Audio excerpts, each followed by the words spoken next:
Okay, so today we are on topic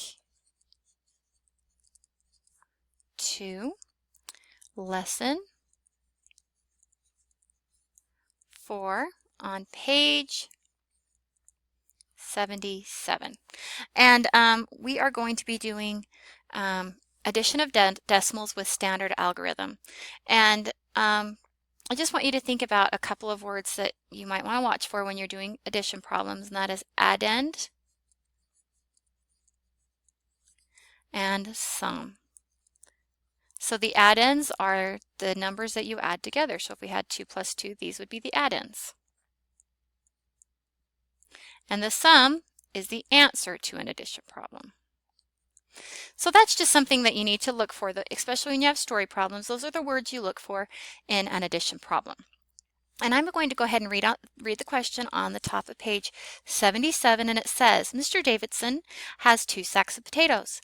The first sack weighs 11 and 39/100 pounds. The second weighs 14 and 27/100 pounds.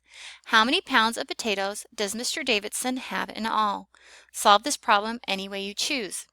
And I noticed that you guys were pretty good at doing addition with standard algorithms, so let's go ahead and do our standard algorithms. So we have in our first sack of potatoes, we have 11 and 39/100 pounds. And in the second sack, we have 14. Oh my goodness. Let's try that again.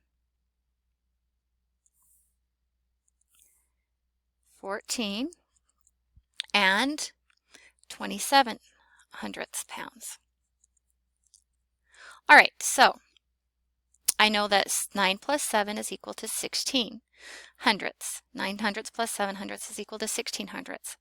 So my hundredths will go here. I know that 10 hundredths make 1/10, so I'm going to regroup right here.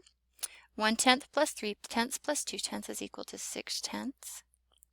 1 plus 4 is equal to 5, and 1 plus 1 is equal to 2. So he has 25 and 66/100 pounds of potatoes. Okay. So the challenge question at the bottom is, how is adding decimals the same as adding whole numbers? And really, as long as we keep the decimal lined up, it really is exactly the same, because we regroup 10 parts of whatever we are grouping is equal to that number next to it. So they are very similar. The most important thing in decimals and adding decimals or subtracting decimals is knowing where your decimal should be. Make sure those decimals are lined up. If you don't, you are going to get very, very messed up. So I'm going ahead and I'm going to turn the page, and I am now on page 78. So please make sure you're on page 78 as well. And I'm going to go ahead and read that problem. Make sure you're reading along with me. A swim team participated in a relay race. The swimmers' times for each leg of the race were recorded in a table. What was the combined time for Caleb and Bradley's legs of the relay race? So they have you estimating first, and Caleb is about 22 and Bradley is about 22 or 21, so they would be about 43 or 44. And so just make sure that you, as you look at these problems, that you realize, are they going to be reasonable answers?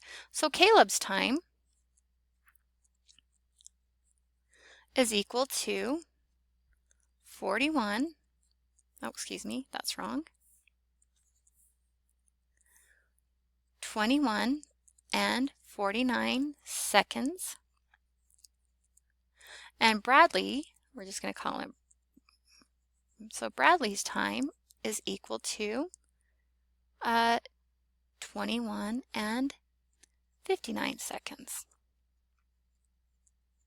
And so I just get to add those together, because they want to know that the combined time. So when we see another word, that's one of those other words that we get a hint from, combined time. So 9 plus 9 is equal to 18 hundredths. I have that gives me one more tenth. So 1/10 plus 4/10 plus 5/10 is equal to 10/10. We know that 10/10 is equal to 1 whole.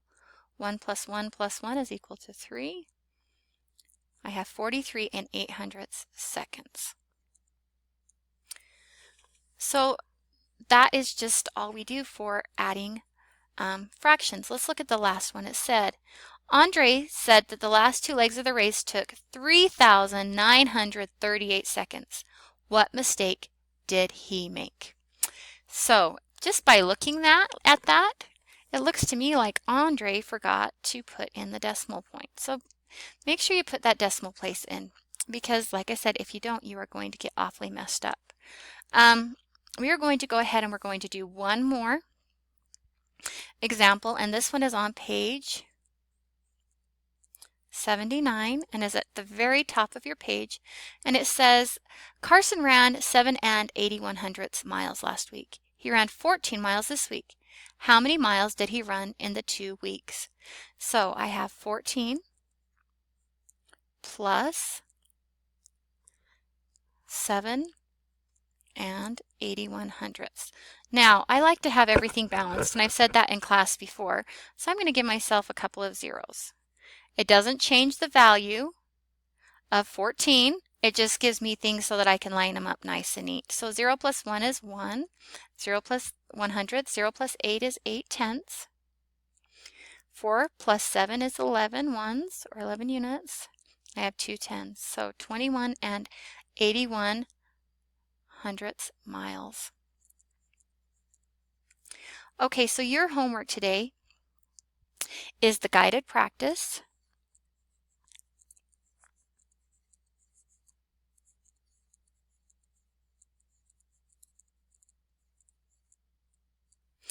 On page 79, and you need to do numbers 1 through 5. I hope that you are going to do okay on this assignment. I'm excited to see your progress, and I will visit with you tomorrow. Thanks a bunch.